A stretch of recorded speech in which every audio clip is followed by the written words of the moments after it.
So, we are on page 213, is where we is. And let's talk first, so let's talk a little bit about ghostwriting. I happen to like this work a lot. Over the years have done a lot of it, continue to do it. I have 2 projects right now that I'm doing. They are not usually response sensitive. So the stress level is lower because they're either being used for sort of general promotional purposes usually, or has part and parcel of a shock and awe package or a series of communications. So in most cases, they're not directly getting the response. However, the most important thing to know about all this in selling it to your client is that what we bring to such projects that normal, ordinary ghostwriters that they might go find in any number of places don't, is that their book, their newsletter, their whatever, ought to be to some extent a disguised sales letter, not just a book. And so they want a ghostwriter who is a advertising / direct response copywriter. They don't want a ghostwriter who is a English professor, academic theorist, or professional writer. Because if they get one of those, what they're going to get, for example, is a book that then one of us has to go fix. Because it's a great book, but it doesn't do what it needs to do from a promotional, marketing, or sales purpose. So that's our argument for ourselves as ghostwriter. The other good news about these kinds of things is when you show them to clients who have a legitimate beneficial reason to have them,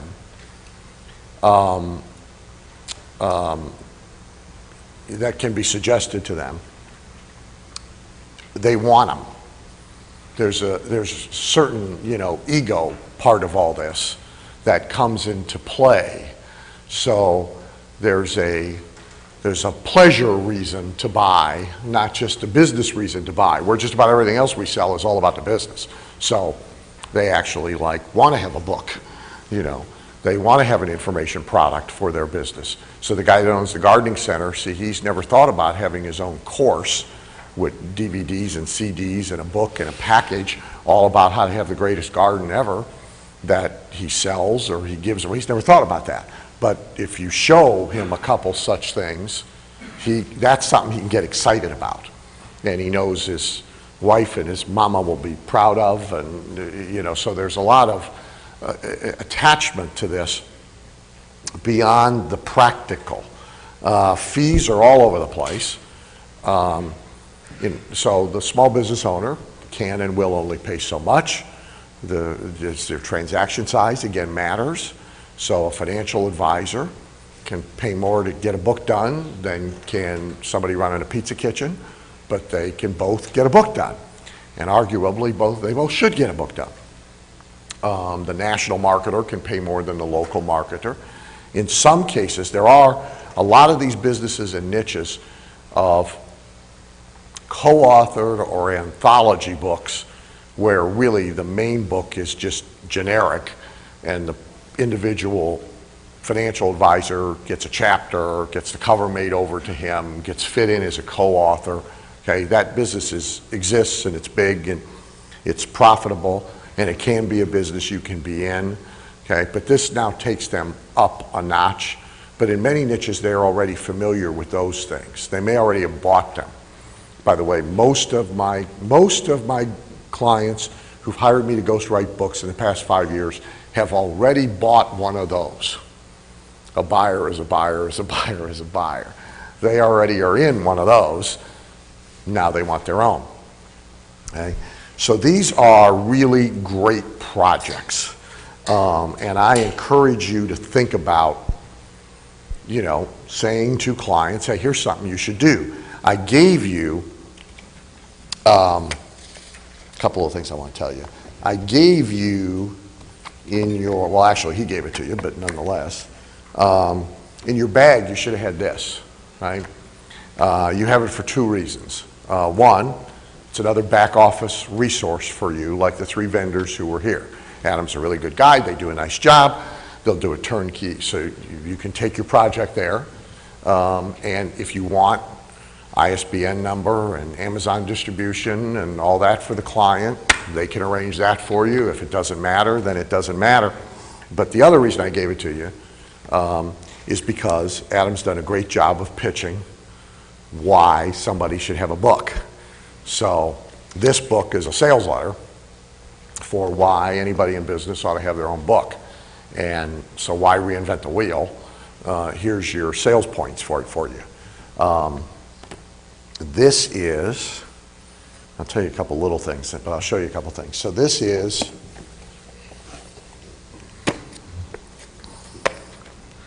either the first or the second one I did. This is for a client, Don Dwyer. Don's deceased now. A lot of my clients have in common is they're dead. You live long enough, you know.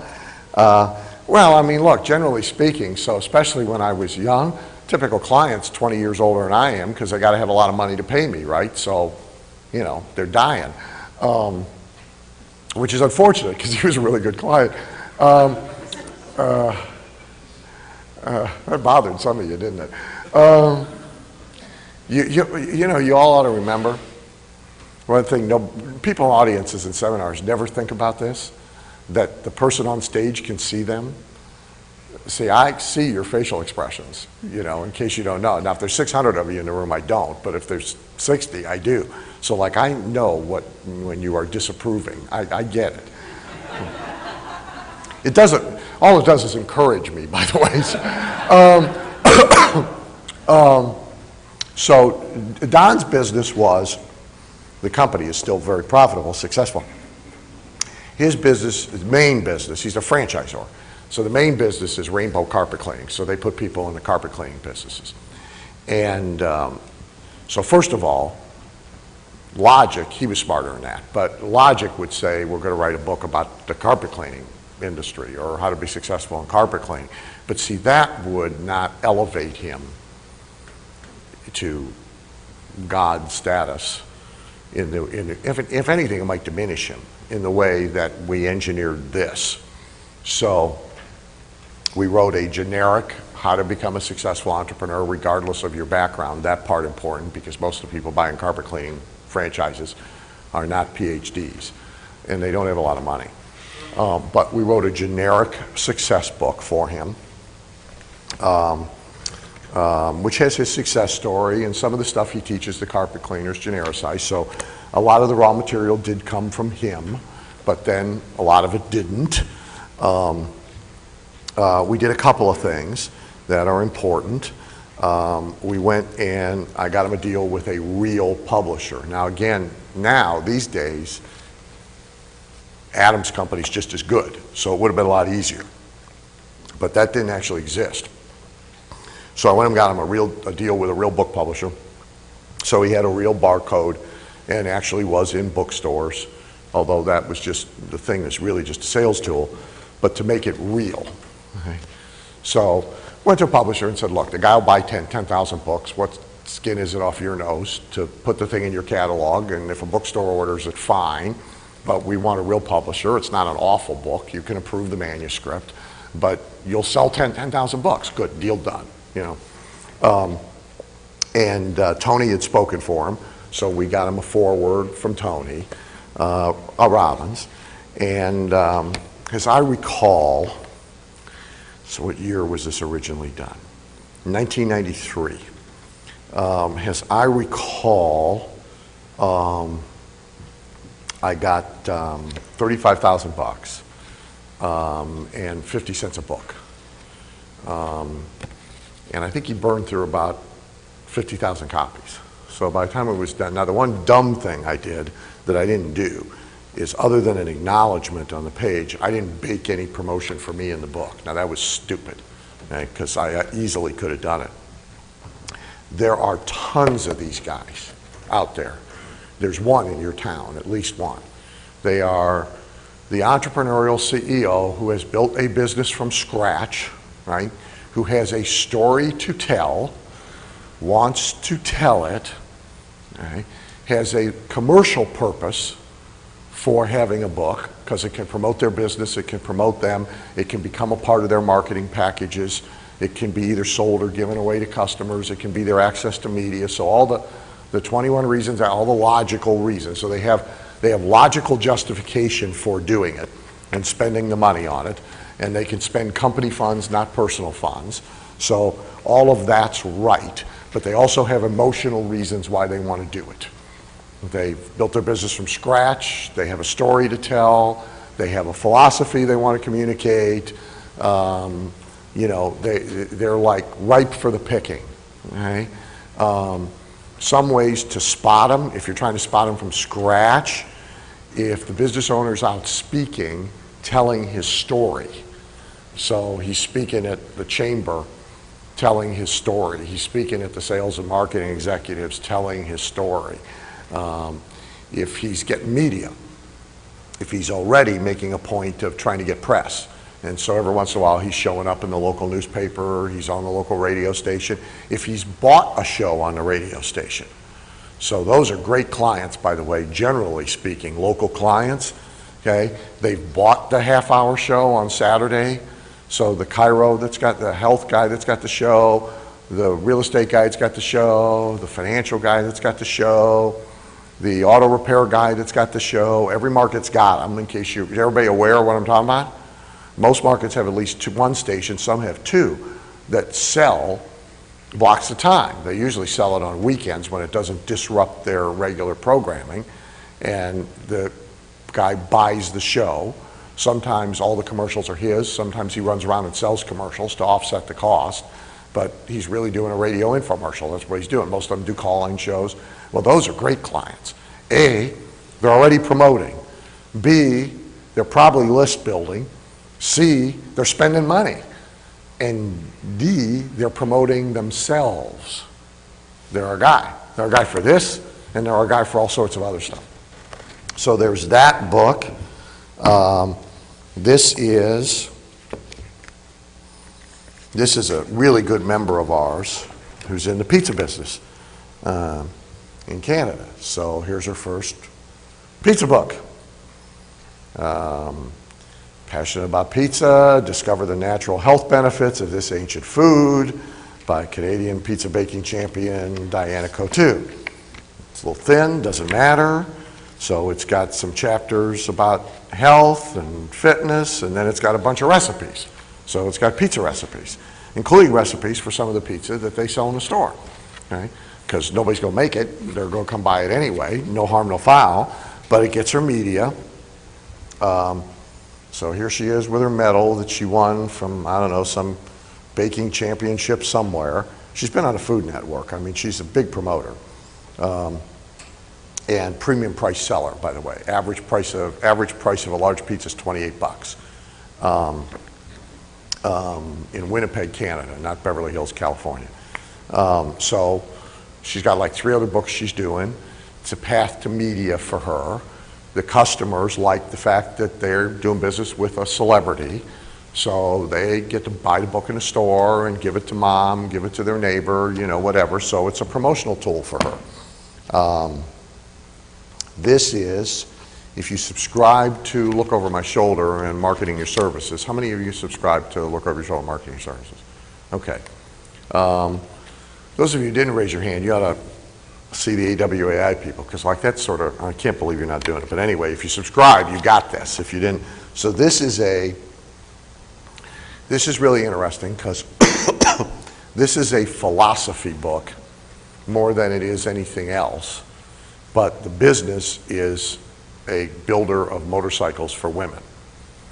So, and this is a useful strategy to teach a business owner, is they ought to have a philosophy and they ought to enunciate it.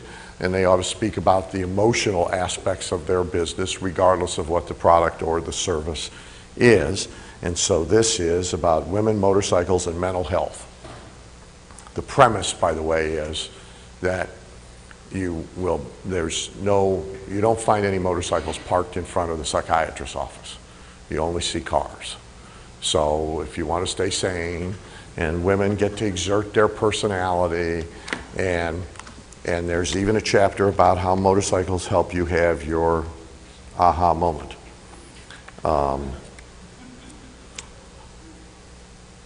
Anybody? You'll get it. You just keep thinking about it.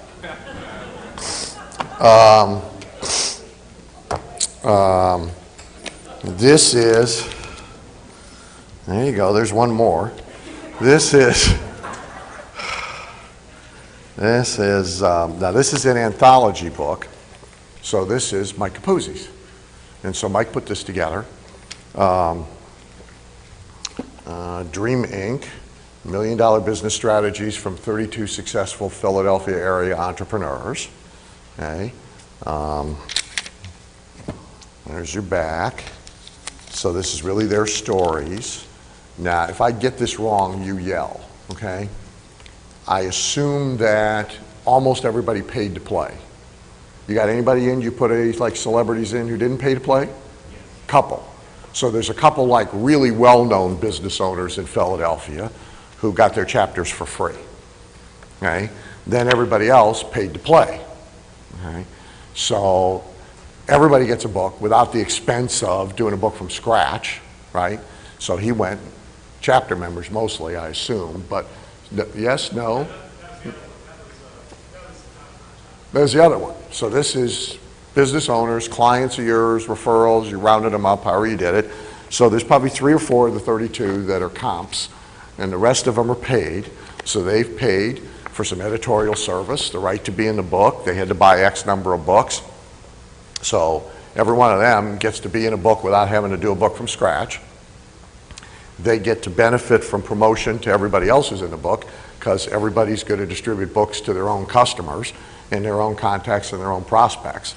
So if I'm one of the 32, I'm getting marketed to 31 other people's customer bases. So that's an argument for doing it, right?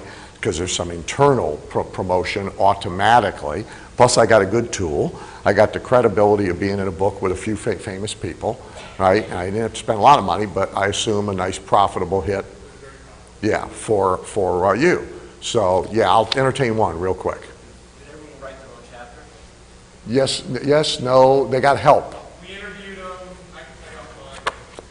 So probably the process was they interviewed them all, they wrote it for them, went back, tweaked it, and bingo, okay? Real quick. Got to be real loud, you know what I mean? Basically, my software partner who built my site found me because he was on Amazon searching for Dan Kennedy. I didn't know that book's on Amazon, and now the way Amazon works, they search for Dan Kennedy, they find my book. This guy is now my right-hand guy in business for now 2 years through that book. So it's awesome. Sure, one more. This is, he's in your resource directory. So this is a guy who does cartoons for advertising. By the way, good resource for you. The original cartoons you see in some of my books and Ruthless Management and stuff were done by Vince. So like he gets what we do, so you can give him a marketing concept and he can do a cartoon for it. So this is a book all about why you should use cartoons to sell. So this is his tool. This is his business brochure, this is his business card, this is his sales letter, but it has a lot more impact because it's a book. Now he happened to do his himself, but in most cases, A, it wouldn't occur to him, and B, then he wouldn't do it. So somebody like him is a client, they're a perfect client. So the other couple things I'll tell you about books, there are companies who are cold prospecting for this, first of all. So this is right out of Robb Report. This is the May issue. Both of those ads there are professional writing, biographies, business books, and ghostwriting service, yada, yada, yada. It's a lead generation ad. star in your own TV show, and get your book written. We only accept 2 clients a month, da-da-da-da-da-da. Okay, so they're writers, marketers, doing lead generation advertising, sending out a package and signing up a client, okay, to ghostwrite for them. A couple of things that are cool that you can add to this arrangement. One is you can bring some expert or celebrity content to the book you're doing for your client for them. This will never occur to them on their own. They wouldn't have a clue on how to do it if they did, but it's not that difficult. First of all, there's a lot of stuff out there that you can go get and use, and all you got to do is give credit. So there's a ton of stuff. Secondly, if you send a letter to, you name it, if you send a letter to Trump and you say, we're doing a book on negotiation by Joe Blow, negotiation expert, and you guys have a chapter by you or a chapter by George Ross that you'd like to have in the book, you got a reasonably good chance of getting yourself handed a chapter because they're promoters. And if you ask 10, one of them's going to say yes. So you can go round up celebrity or expert content to beef up the guy's book and give him some authority. You can help him find a sponsor in some cases, somebody who doesn't compete with him but who would like to be associated with the book, who will pay to have a chapter, to be the sponsor of, to have advertising inserted in the back so you can help offset his cost if you want to. You can bicycle it out once you've done one, now area exclusive all across the country. So if you do a great one for a financial advisor in Bethlehem, Pennsylvania, and 90% of the content could be used by any financial advisor, and you carefully construct it so 90% of the content could be used by any financial advisor, then all you got to do is take him out and put the other guy in. So now you get an extra run of the book when it gets produced. Now you got your sample, and you can go, so the guy in Pittsburgh now can be the only one in Pittsburgh to have the book, and the only one in LA to have the book, and well, you divide LA up, but I mean, you get the idea. Okay? So you can do the work once, and then turn around and resell the work again and again and again and again, just tweaking it slightly. You can be in the anthology business, as Mike did, if you choose to do that. By the way, that's also a way to prospect. So anybody in a local area who owns a business that you would select and send them sort of the who's who letter. So we're publishing this book, Dream Inc., of the 30 smartest entrepreneurs in Philadelphia, and based on your website, your company, the news report about your company, and the Philadelphia Inquirer, you've been selected as a candidate to be included. We need to have a phone conversation, I need to come see you, whatever. Well, that conversation, of course, can lead to the bigger, broader conversation of marketing, advertising, et cetera, for their business. So it's a semi-sneaky way to prospect. Audio, video, online presentation scripts, much of the same answer applies. First of all, almost every business should be doing multimedia. So they should have audio, they should have video, they should have it online, they should have it in hard presentation form, they should be sending people home with it after they buy in order to make them stick. They should be sending people home with it after they have an appointment. There's all sorts of such situations. We did a CD, I did a CD in 1984, 85 for the chiropractic profession. I did it for one doc first, same model I just described.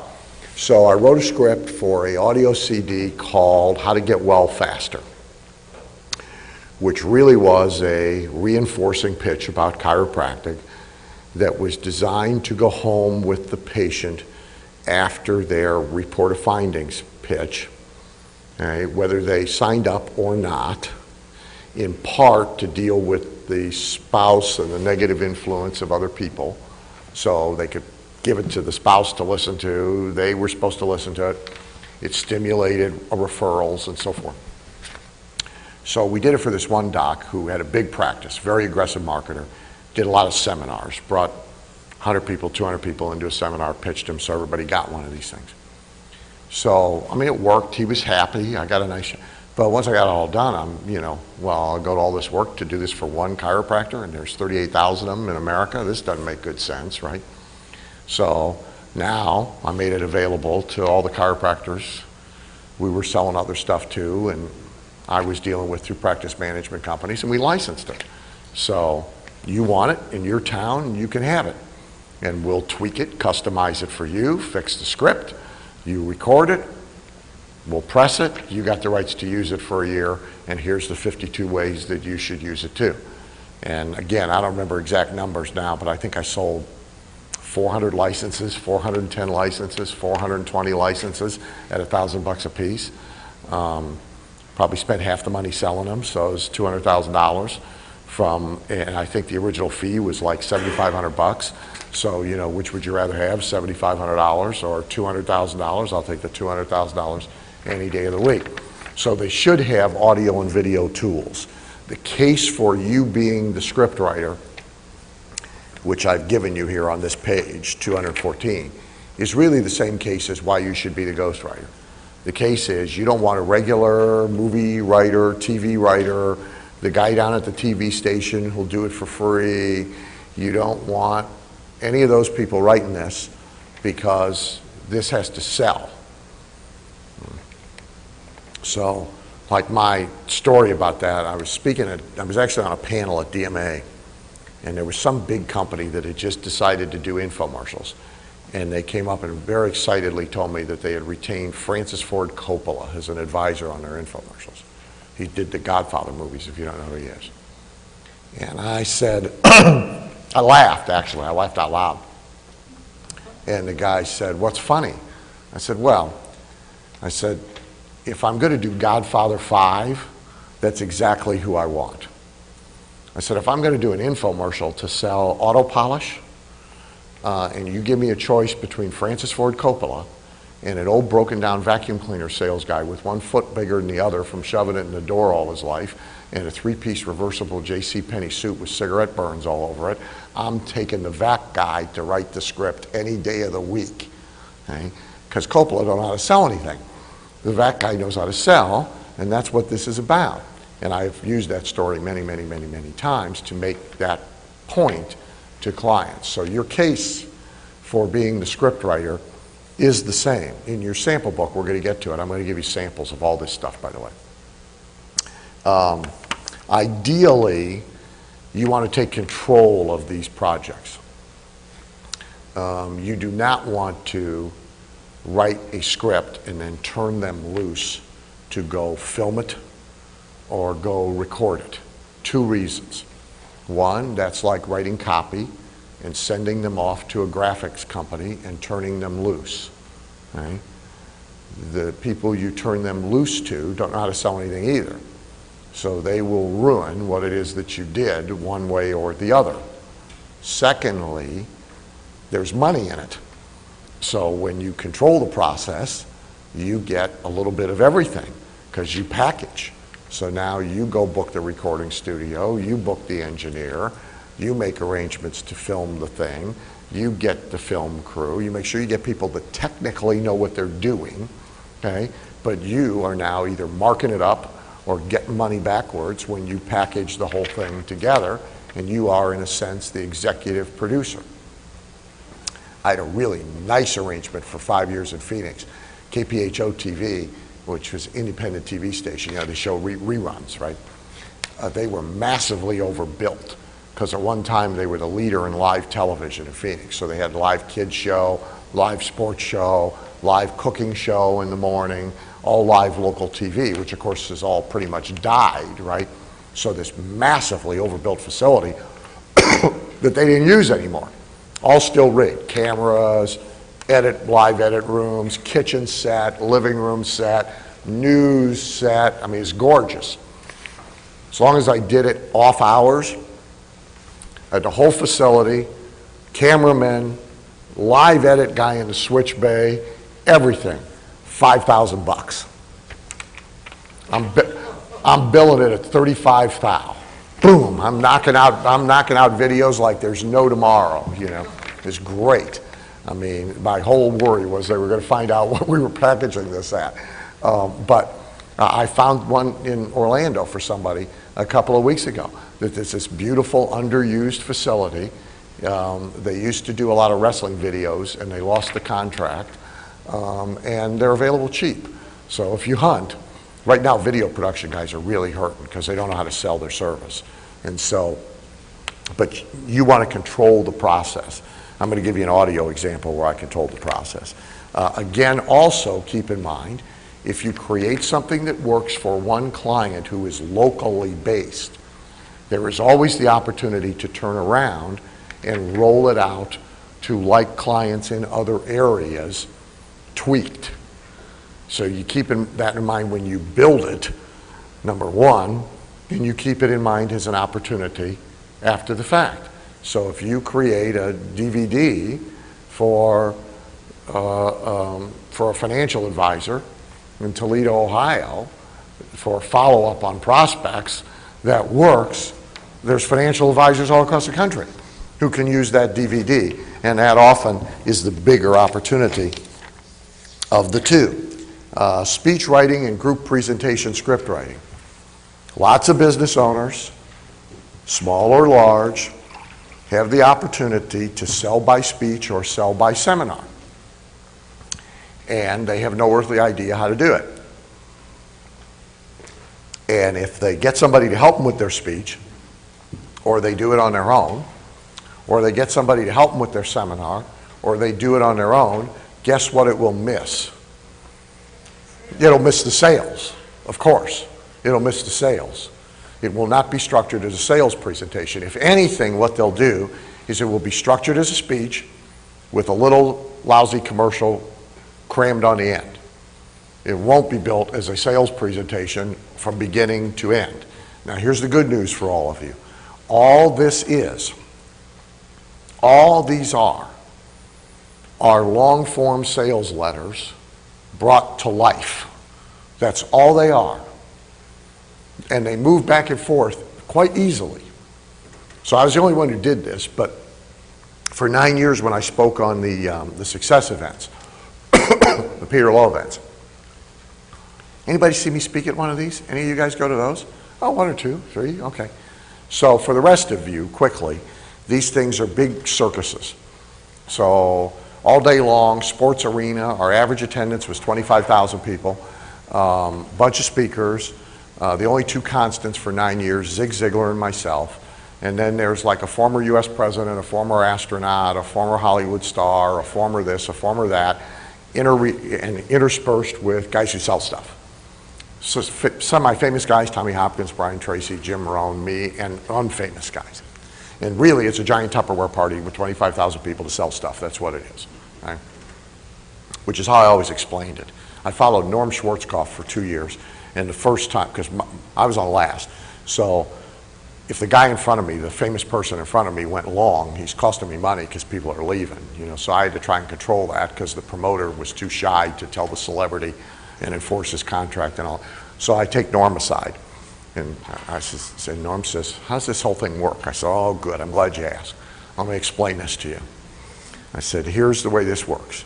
I said, you got a check. $75,000 for showing up, and you can go out there and do anything you want, right? And they'll be happy, by the way, because they just came to see Norm Schwarzkopf. So you can tell stories, you can give a speech, you can read the yellow pages backwards. It doesn't make any difference. I said, I'm going to try and get $75,000, but I got to get it $278 at a time out of their pockets by selling them stuff. That's how I'm going to get paid. And incidentally, if you suck up some of my time and they start walking out because they've already seen Norm Schwarzkopf and they don't need to see any more of them, you're going to get your $75,000, but I'm not going to get mine, right? That's the way this works. This is a giant Tupperware party. And the other way to think about it is this is SeaWorld, and you're Shamu the whale. You got him in the park. All the money's made at the pearl stand, the souvenir stand, the popcorn, that's me. He laughed, he thought it was funny. And so for 2 years, he finished 1 minute ahead of schedule every single time. Marches, comes off the stage, salutes me as he's going off. It's very funny. He got it. Now, Colin Powell couldn't finish on time to save his life, by the way, but that was another deal altogether. So the way this deal worked, right, is I'm on last. 25,000 people start at the day. By the time the last famous person's going off and I'm coming on, we're probably down to 10,000.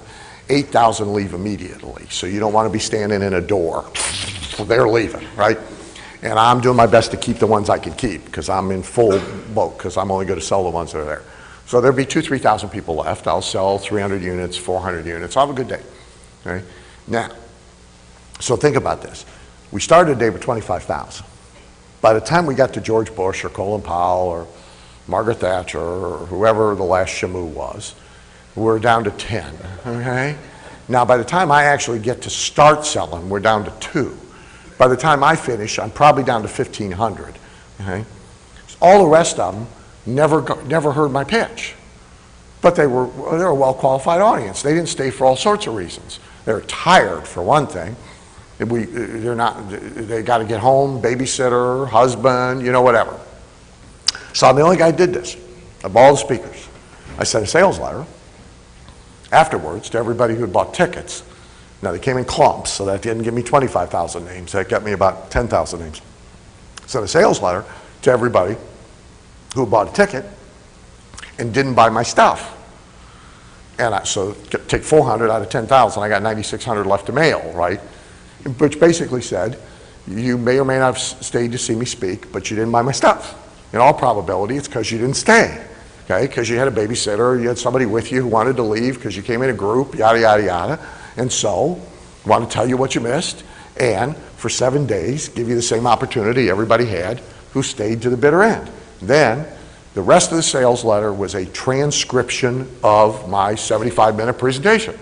All I did is take the recording, transcribe it, tweak it a little bit here or there, put a subhead in every so often, but it was the pitch done as a sales letter. Okay. Always at least broke even, which is fine because we're acquiring customers. In some cases, we made money. In total customer value, probably in 9 years, doing that was worth $3.5 million. Okay. Now, nobody else did it, even when I showed it to them, incidentally. But my point is, you take the speech, you can make a sales letter out of it. If the speech makes a sales letter, the sales letter makes a speech, right? So the same skill that you need to write decent copy for a sales letter is the same skill, and it's the same structure, and it's the same formula, and it's the same stories for a good audio presentation, a good video presentation, or a good speech or group seminar presentation. It's the same. You're building a sales presentation from beginning to end. They will muck that up. They won't do it if they're left to their own devices, or they go get a speech coach, or they get somebody from, God forbid, Toastmasters to work with them, or, they hire somebody from the local comedy club to help them. What they're going to get is a speech with a crappy commercial stuck on the end. So, and that's what you tell them when you suggest to them, you should be doing a group seminar to sell your cosmetic surgery, but you better let me build the seminar for you. Because if you let anybody else build it for you, you're going to have a seminar with a crappy commercial stuck on the end. If we build it, you're going to have a seminar that signs up patients at the back of the room, right? So now again, this is a really cool opportunity. You can usually, a lot of clients you'd be working with anyway could do it, should do it, won't know to do it unless you suggest it to them. So it's another piece of work to do for the client. It's usually easy to convince them, especially if they're going to use it over and over again as a group presentation. You should get a royalty on it. And also, speakers can be clients because they don't know how to write sales presentations either. Okay? So a speaker who decides now, I need to sell stuff when I go out and speak, they don't know how to do that. Okay? We had 3 people on the Peter Lowe tour that Peter wanted to use that I fixed, so for money. So now they're pros and I was a pro, so it's different. But so I fixed their presentation and then I coached them up so they could deliver it. And I got a nice fee for it, and I got 5% of their gross for 3 years. Nice business, right? So that's group presentations. And I'm going to give you a sample so you have a structure. Implementation training. So here's one very common scenario. I had it very early for the first time. So you go create a bunch of great stuff, all right? We create better lead generation, better sales materials, better ads, shock and awe package, DVD, send them home with this to listen to. We create all kinds of sales tools. Now, the company salespeople won't use them. They didn't go get their buy-in in the first place. They're threatened by them. The franchisees won't use them. The distributors won't use them, whatever. So somebody's got to come in and essentially sell the program to the sales force, to the distributors, to the franchise owners. Now, you want to do that, first of all, especially if you got royalties, because you want the client to be successful with what you're creating for them. However, it's something you can also get paid for. So I had it happen to me very early. I learned it by accident. I had it happen very early with a client that had a bunch of real estate offices. And I get hired to redo all his advertising and marketing, and we discover as we're going along, the agents are all going to balk at all of this. So then I get paid to run around and convince the agents that we've invented the greatest thing since sliced bread, and here's how to use it, and here's why you should use it, and so forth. As recently as my Miracle Era client, after I got the entire contract signed for the entire project, I said, oh, by the way, good phrase. I said, oh, by the way, right? You already know you got franchisee problems. That's one of the things that brought you to me, is the franchisees complaining about your marketing. I said, but I got bad news for you. You're not going to spend all this money to fix that, and the franchisees are going to balk, and they're not going to use it, and they're going to argue with you, and they're not going to understand why we're doing what we're doing. And then their salespeople are going to balk at it and sabotage it and so forth. So you want to come up with a plan and a strategy in order to fix that preemptively and immediately upon implementation. That's all I said. And so he calls, asks for a phone appointment. About a week later, I get on the phone with him. He said, I've been thinking about what you said. You know, they're going to ruin it all, and they're going to blame us for it, and they're not going to use it right. And you said we needed a strategy for that. What's the strategy? I said, well, you have a couple of choices, right? I said, you could use your corporate people to get them all together and do meetings, and, you know, blow breath on them and show them everything and explain to them exactly why it's being done the way it's being done and all that, just essentially as I'm explaining it to you. I said, I imagine the problem you got with that is they all think the guys from the home office are morons, but I don't know. I said, so you could do that. I said, you could try and find a champion, one of your own guys who falls in love with it, who'll do that with everybody else. I said, or you can hire like an outside speaker or trainer or somebody to do that, right? I said, or I suppose, you know, if you really think it would be best, I guess I'd be willing to do it, right? So now I add on to this project, which is already $1 million fee and $1 million royalty project. I add on 2 speaking engagements, 2 teleseminars, and a sales training manual that has to be built on how to use the stuff I'm building for them. And that's $18,000 times 3, so that's 30, that's $54,000. So that's 54 grand in additional money. Sales training manual, fortunately, happens to be one I already got for somebody else that just needs to be tweaked and changed around. And really, I needed to go do the speaking. I needed to get everybody to use it anyway, so I'm getting paid to do something I had to do.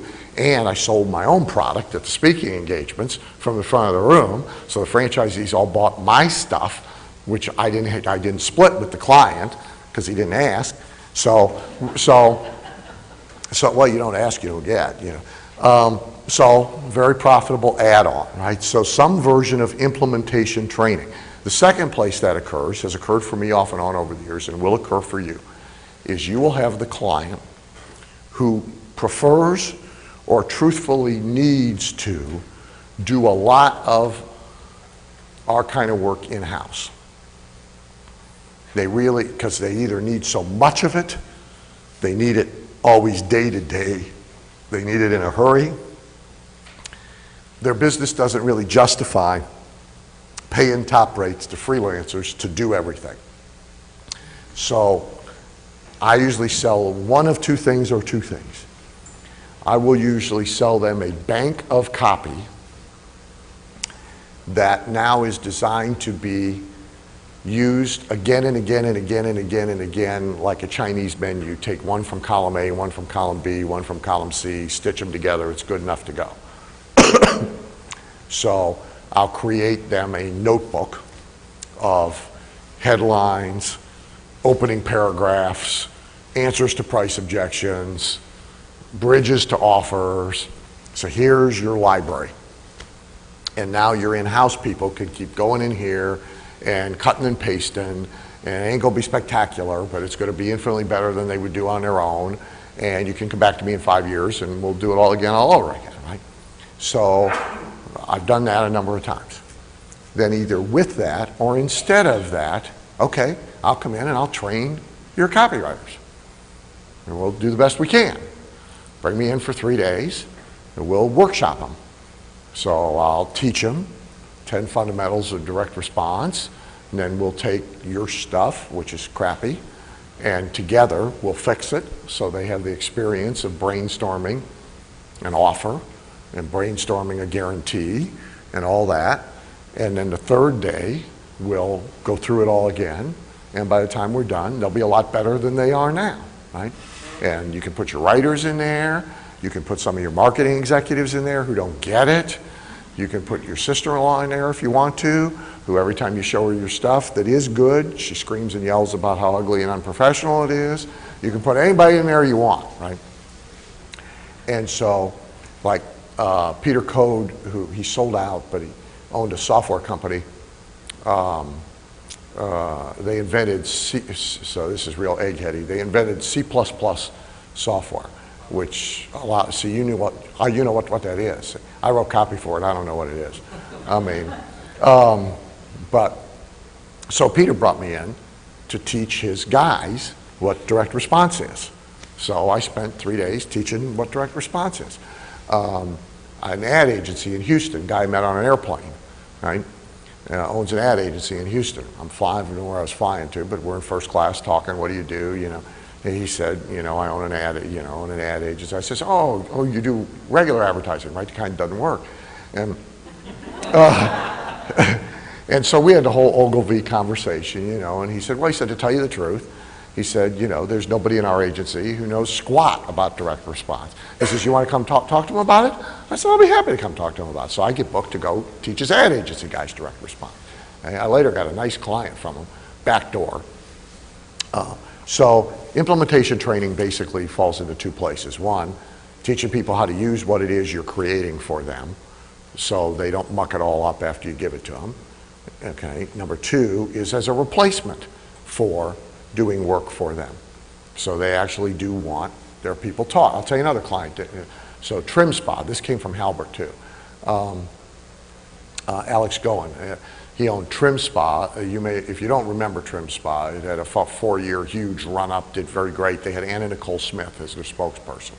They had a locker in a room to keep the weight off, but that's neither here nor there. And they were in Walmart stores everywhere and so forth. And he also owns a company that does the $29 lose weight, stop smoking, hypnosis seminars. You'll see the ads in newspapers, and you just show up at the hotel, you pay $29 and they woo-woo you, and you lose weight and you don't smoke. So Alex had decided to go in-house. So he had used Halbert, he'd used other copywriters, and he said, you know, we just need so much stuff. I need to tweak it all the time. It's costing, you know, the copywriters are making as much money as I'm making, and I don't want to write the stuff myself. I got 4 or 5 people who were like, okay, but they could be better. I got a couple people I think I want to keep who are executives, but they're totally resistant to direct marketing. How about you coming in and giving them the talk? You know, okay, fine, I'll come in and give them the talk, you know. So I spent a day there giving them the talk. I'll tell you something great.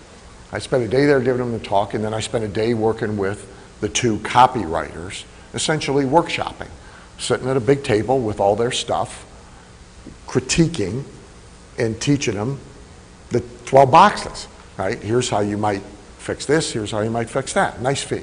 So before I get there, Alex pretty tough. Alex made everybody read the ultimate sales letter and the ultimate marketing plan. Right? So everybody now files in the room. So she says, before we start the meeting, I just want to make sure everybody's prepared, so we're going to have a little quiz. And he proceeds to ask them questions on the books, right? So one guy confesses, after he doesn't know two answers, that he hasn't read the books. And Alex says, well, you're fired. Now, do you know the answer to? Fired him on the spot. On the spot. I will tell you, I had everybody's attention for the rest of the day. So that's implementation training.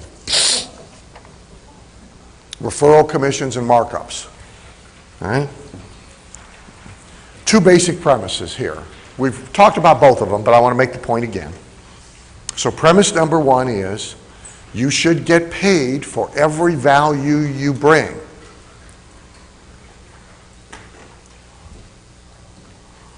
So if I know where to get that whiz-bang envelope or that stuffed papoo, and we need to use the stuffed papoo for their campaign, or I know about his birthday campaign, and I'm going to bring that value to the table, I should get paid. If I'm going to hook them up with somebody and it's going to be mutually beneficial, I should get paid. But certainly on every vendor situation, I should get paid. Right? So, A, you want to disclose it. I showed it to you in my agreements. This is the way things work around here. Okay? And B, you want to make sure you get paid. So you either get paid from the vendor or you get paid by bundling and marking up one or the other. But you should get paid. So, and often it's small money, but small money adds up, you know? And so that's the first thing. The second thing is you should bring as much value to the table as you can. So turning clients loose to do pretty much anything on their own is a bad idea. A, they may fall into the wrong hands. B, they may screw it up. C, you may lose control over the client altogether to that vendor and everybody he has associations with. So you want to keep control of as much as possible that has any relationship whatsoever to the project or projects that you are working on. Okay?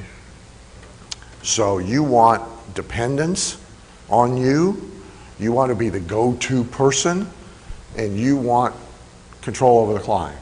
The second reason it's a bad idea is because if you ask the client to do much in order to get something implemented that is either complicated, difficult, confusing, requires them to go find somebody, deal with somebody, there's a reasonably good chance they won't. And so now your work doesn't get implemented, or it gets implemented half-assed. So getting the stuffed kakachkas was a big damn problem. So at the last minute, we just decided to stick in a photograph of a stuffed kakachka. Well, but we're supposed to have stuffed kakachkas because it's lumpy and it goes in a box and it doesn't go in an envelope. Well, it's the same. No, it's not the same, right? Here, it's supposed to be in an oversized, full-color Tyvek envelope with a window that a fake check shows through, and it's got to be on real check paper.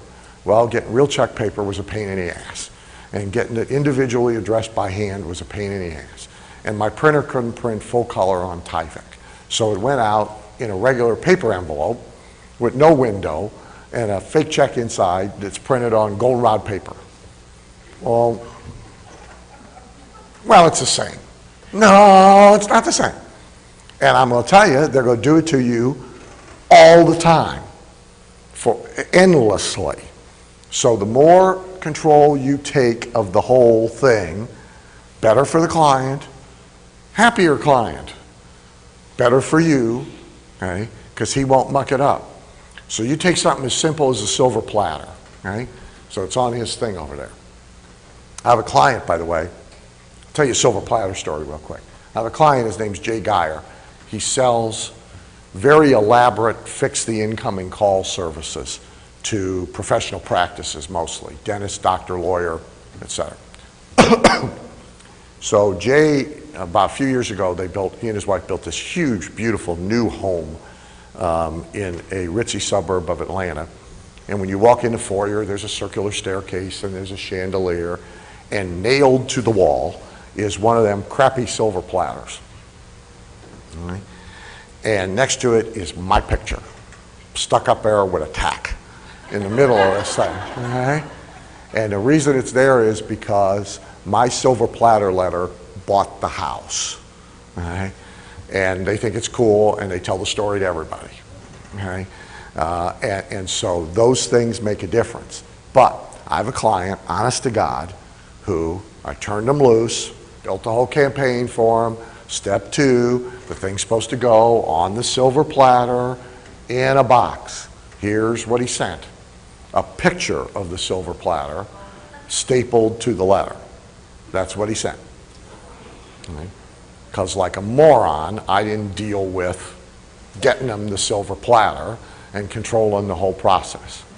Okay? So, for all those reasons, you want to be in control and you want to get paid. And all these little monies can add up. So, example, with Miracle Air, so initially I paid Chris Mullins, she's in your resource directory, to do mystery phone shopping of the stores out of my pocket because I needed to know certain things. Then with the evidence that there was a serious problem here, I said, you got to pay. She's got to do your stores. Now they're franchised, so the usual fight of who's good. So we never got system-wide use. But for a goodly period of time, we had, well, I don't know, maybe a third of the franchise owners using her service every month, from which I got an override check. Right? And in a period of time, it totaled to about $27,000.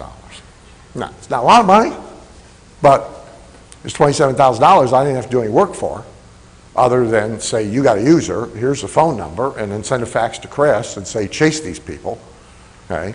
Because they need you, and I need you to be helping them make this happen, and be sure to send me my check, because I got horses that want to eat. So, again, over a 2.5-year period, 27 grand's not a lot of money, but you get 27 here, you get 4 here, you get 600 here. Before you know it, you've made some mortgage payments. And they didn't pay any more than they would have anyway. I brought the value to the table. I'm entitled to the money. Okay? I even spent a little money out of my pocket to grease the skids in the first place to make it happen. So that's the position you ought to take about all of this. The last part of this conversation, we'll look at the samples very quickly. Page 218, if you're following along in a songbook, is equity, not just income. So the worst thing about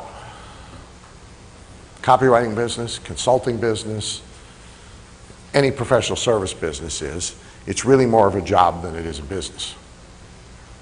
Okay, because it's dependent on us working in order to get money, and our work feeds the present bank, but it doesn't do a very good job of feeding the future bank, and it does almost nothing to feed the permanent bank. So while our client is stacking up Panera Bread stores that are eventually going to be sold for a nice big chunk of change, we are getting fees and royalties, but we're not going to get a big chunk of change when the Panera Bread stores sell, even though we are largely responsible for the fact that the Panera Bread stores are going to sell for $20 million instead of for $2 million. So this is not good. In many cases, it's unavoidable, but it is still something to have angst over. So there are a couple of ways to think about this. So one is that you can trade fees or royalties for equity in businesses. People do it with startups, for example. They do it with spin-offs from a business. The bad news about that is, there's two pieces of bad news. One is you also get a lot of liability. Because when you own part of a business, even a tiny little part, you're on the hook with the guy who owns the big part. And even worse, if the guy who owns the big part comes up empty, you might be last man standing, and you might find yourself responsible for a lot of problems. So I'm not a big fan of having equity in other people's businesses I don't control for that reason. The second reason is being a minority stockholder in a privately held company and trying to get equity out of it is not the easiest thing on the planet, because they can keep inflating their salaries, they can decide to buy a private jet, the guy can put his 17 mistresses on the payroll, which is shocking, that never occurred to Tiger.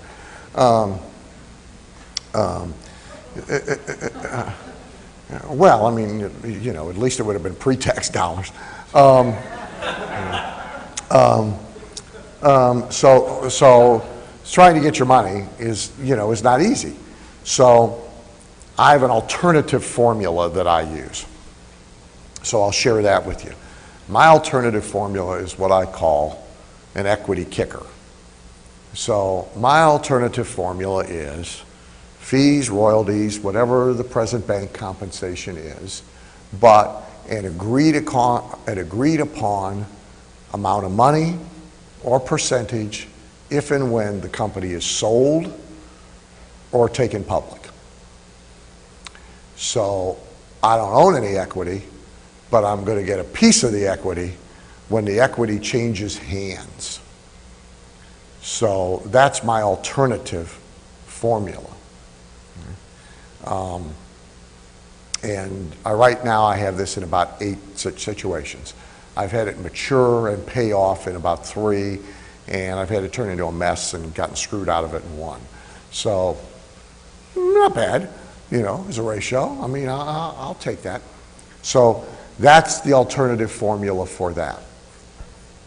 The second way to think about this, which I've mentioned a number of times, is to have your work create a owned or jointly owned with client asset that can then be licensed, franchised, syndicated, resold somehow, again and again and again to others. By the way, you will notice if you go back when you study my agreements, you will see language that was added. So you have, I think I gave you a 2002 example and I gave you a current example. You will see language in the current example that prohibits them from reselling the work product I am giving them. So there's language in there that says it's for use only in your own business, and you can't resell it, publish it, license it, syndicate it, etc. Right? That got added after somebody did it. Right? So I got paid 50 grand to write a whole system, which he then turned around and was selling for $20,000 to umpteen numbers of people. Now, I can't be grumpy at him because I didn't tell him he couldn't, but I only had to see it happen once to decide to tell everybody they couldn't. If we're going to resell it, by God, we're going to resell it together. Okay? So a real cool thing, for example, the shock and awe. So this project, okay? So this was done for Craig Proctor, and at the time, Craig's one of the top RE/MAX agents in the world with his own real estate practice in Toronto, Canada, but he's also a coach to the real estate profession, like wherever you are, your person is to the dental profession. And so at the top end of his information marketing pyramid is a platinum level coaching program of top agents, $1 million producers, who pay to be in a group, meet with them 3 times a year, et cetera. And so in my regular consulting call coming up with Craig, we really talked about 2 things. So he spent half the call complaining about this new thing happening in real estate, where he used to get gimmies because he's the most famous, biggest, best, et cetera, in his area. And now everybody, before they hire an agent, they have 8 agents come over on 8 different nights, and everybody does their dog and pony show, and then they pick the one they like best. And it could be Margie, who sold 1 house last year, but she brought cookies and the dog liked her, so boom, she gets it. So he spends the first half of the call telling me about that. And the second half talking about his coaching business and how renewal time is coming up with all these platinum guys, and he wants them to give him another $25,000 and what is he going to do to juice the renewal. And I said, I got a solution to both things. I said, A, let's build something to fix problem A that you don't like, which all your guys have the same problem because they're all the top producers in their area. So if you're having to deal with Margie and the cookies, they're having to deal with Margie and the cookies. So let's build something to fix it for you, and let's make the extra benefit now, the new benefit that the Platinum members get is every year you and I do a project for your business and they get to use it. And they get to watch it happen, and they get to see it tested, and they get to see the bugs worked out, and then they get a licensed right to use it. Okay? Which ultimately, because it'll help you sell platinum, and if you want, you could raise the price of platinum a little bit if you wanted to, now it'll make all the money you got to pay me to do it nearly free. So this was the first of 3 things we did over 3 years. So I got my fee to create it for him, and I got X number of dollars per platinum member who renewed or joined platinum, and a bonus for every one of them who implemented it. And I did 3 coaching calls in addition to doing the work, implementation calls, to try and convince them to implement it. So that's a little piece of leverage, a different way to use a client. So there's this creating an asset with the client that you and the client agree one way or another you are going to turn into a profitable thing on its own. The third way to create equity, and it's the least of them, but it is still important to keep in mind, is at bare minimum, as you do work, you want to create templates that you are going to be able to use again and again and again and again. You don't want to be reinventing everything from scratch for every client. It's too slow. Okay? So like, I was very happy when Miracle Air paid me to create that particular version of the shock and awe package, because all the while I was doing it, I was templating it at the same time, knowing, man, I'm going to be able to use this again and again and again and again, fitting client after client after client in it, and it's going to save me a ton of time. I'm going to charge the same amount of money every time I do it, but it's going to save me a ton of time. So every one of them is going to have a who loves whatever piece in it, and everyone's going to have a diagram, the process piece in it. So at the same time I'm building it for client A, I'm building it as a fill-in-the-blank template that I'm going to be able to use again and again and again and again. So now I kind of figured that out really totally about 10 years ago. So I have about 30 of those that are like off the shelf, ready to go, very elaborate templates for campaigns, projects, component parts that really are pretty much fill in the blank. And so I'm billing out 8, 9, 10, 12 days worth of work, and I'm really doing 2. Now it's not really equity, but it is, because these are assets that have recyclable value, and it's at least leverage. So in your sample kit now, here's what I gave you, so you know what you got. Mostly I'm going to let you take it home and study it, but I'll point a couple things out to you. We don't have page numbers, so I'm going to show you the first one of each chunk, and then you're going to have to go hunt. So the first thing you should see in there says webinar structure at the top. Okay? So again, whether you do it the first time for a client or not, you want to develop a structure that you're going to live with again and again and again and again. So this happens to be a webinar selling one of my products for a host, for a joint venture partner who has real estate investors as clients, okay? But I had to write it, so it didn't, okay? So the way this one was built, first of all, so you know, is he's been doing teleseminars every month with different guests, selling different things to his subscribers, to his customers. So he's been doing that for 3 years. So I took the 41 most successful, had them all transcribed, went through and identified the commonalities that were in most or all of them, and then built my structure from the 41 previous successful teleseminars that had occurred from all these other people. Right? And then I stuck my content into that structure. So that's how this was built. Most people don't do the homework, by the way, to get it right. So this structure, and I made handwritten notes about what everything is. So you not only see the outline, the content, but you see the actual structure. So that first page takes you through the structure, everything that's here, and then I gave you the script of this one. So you have the word for word script of this one exactly as it occurred now within this structure. And I've made notes about what each thing is.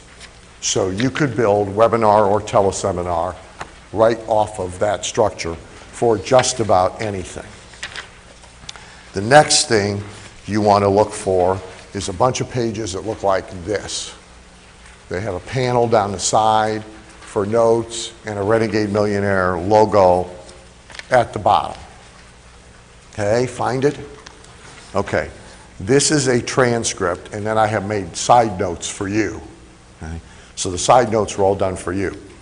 This is a transcript of the speech I used to sell magnetic marketing for some 12 years, both at the big success events and elsewhere. So this is a transcript of that speech.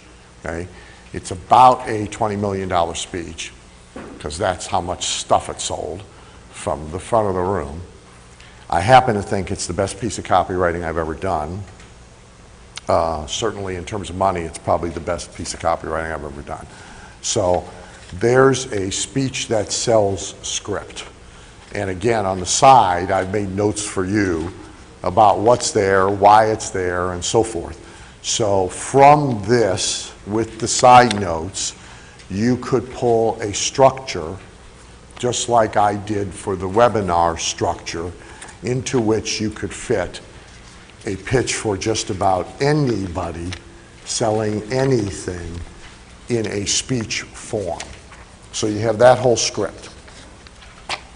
Next, you want to look for a page, so when those pages stop, that don't have that sidebar on them anymore, you will find an ugly little page that looks like this. It starts with making a lot of money in and of itself is a pretty easy thing to figure out how to do. The handwritten note at the right is anchor. This is the opening monologue for a discovery day that sells a franchise, a non-franchise, but for our conversation it doesn't matter. So this is the general setup, opening monologue at a discovery day when candidates who might buy a franchise, this particular franchise, have all come to decide whether or not they're going to buy it. So this is the opening monologue for that sets up the specific sale.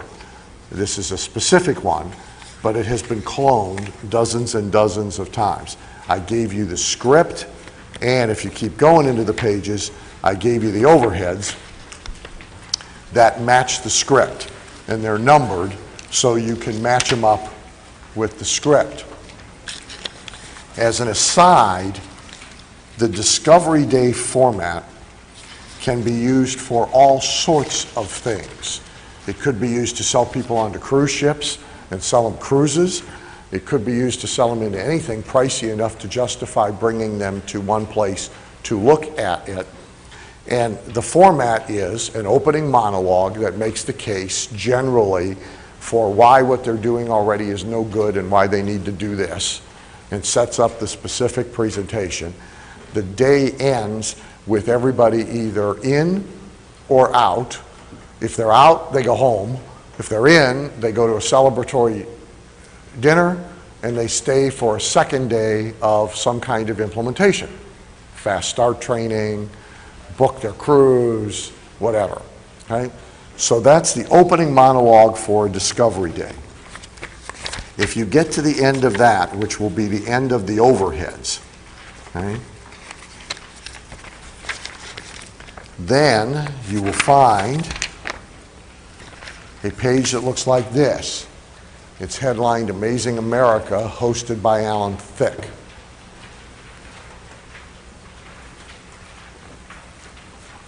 This is a audio cassette, today would be CD. This is an audio cassette script for a multi-level marketing company in the nutrition field for it's one of its top distributors. And so the project here, by the way, again, taking control of everything. So I wrote the script. I had to interview, you'll see there's a bunch of his distributors who are doctors interviewed all throughout the tape. So I had to pre-interview everybody who was going to be at the recording session, transcribe the pre-interview, turn it into talking points for them to use to control what they said and the time allotted that they said, write the script. I had to go get him Alan Thicke, and I had to book the recording studio, get everybody together for the recording studio, be there, pick old Alan up at the airport, and make Alan happy on the way to the recording studio, and then supervise the recording, and then take Alan back to the airport, supervise the editing of the recording, and deliver a finished master. Okay? Now, the copywriting is the most important part of that whole process, but you turn them loose to do the rest of it, and it's like over. Plus, there's a lot of money. There's money on the Alan Thicke fee from the celebrity broker. There's money from the recording studio. There's money from the editor. And then, because my vendor presses the first run of the product, there's money from the product, plus the copywriting fee and the royalty, which doesn't sound like much. It was 2 cents a tape, but there were like 2.5 million copies of this tape put out there. So it adds up. Again, this is a, you can pull from this if you want, structure, but really this one is more about you seeing the idea of that kind of a project. If you get to the end of it, you will see a page that looks like this, Dan Kennedy's practice promotion seminar presentation. So this is a script from a 3-hour evening preview seminar selling doctors a practice building system. This, I don't know, probably produced $10, $12 million over 2 years. And it migrated from the group presentation live to a recorded presentation that was sent with a sales letter in the mail to make the same sale. So you have actually the script that migrated. You have the audio cassette or the audio CD version of the seminar, but my portions of the seminar, what you see as Dan in the script, were live recorded at the seminar and then cut apart and re-edited and a narrator stuck in. Now from this, you could draw, again, structure. And I have many times. So every time I create a group presentation that somebody is going to do in a room to sell things, I go right back to this. I build off of this. Okay? So you have that as I think, no, there's one more example. So if you get to the end of that, you will find a page that looks like this. Make a $3,000 profit from a $399 investment. So this is the script of an audio for US Gold. Gold by the business opportunity. So when I got them as a client, their business consisted of running a magazine ad, getting leads, sending them a product brochure and an order form for the kits of the stuff that they would then take out and sell and make money with. So the first thing I added was a sales letter, because you're sending them a brochure with pretty pictures and an order form. The guy's got to figure out kind of for himself, just from what was in the ad, I buy this stuff, I put it in my car, I go to a swap meet, I set up at a swap meet, people come up, give me money, I make money. You got to do all that in his own head. I said, Lan. So the first thing I got paid to do was a sales letter. Then, when that, to his shock and surprise, improved results from what he was sending out to the leads, then we built an audio presentation to go in with the sales letter. So that's what this is. Then the results were so good now working the leads that we went on TV, and I got to do an infomercial for him, which ran for 8 years, still holds the record as a lead generation show, longest running in infomercial history. So this audio thing that you have in your hands, just so you know, so I had to choose the testimonials out of the available testimonials. I had to pre-interview them. Then I had to create each person's talking points that they were actually going to say when we recorded them. I scripted the client portion word for word, and then I supervised the recording and the production of the audio cassette. Okay? So that's your last sample in your sample kit. Left in your notebook, just so you know, you should have a section that looks like this. And so these are some resources and vendors for you. There also should be, I must have skipped over it. What page was that? Because you asked me about it. What page is the influential writing thing on? 190-ish? That's helpful. So on 190-ish, okay, let's go there first. So 192, you'll find a sales letter. First of all, it's a really good sales letter. It worked really well, so you might want to pay attention to it. But beyond that, this is one of those few resources I told you I was going to mention to you specifically. So this is a course, a set of resources. You might want to get your little paws on.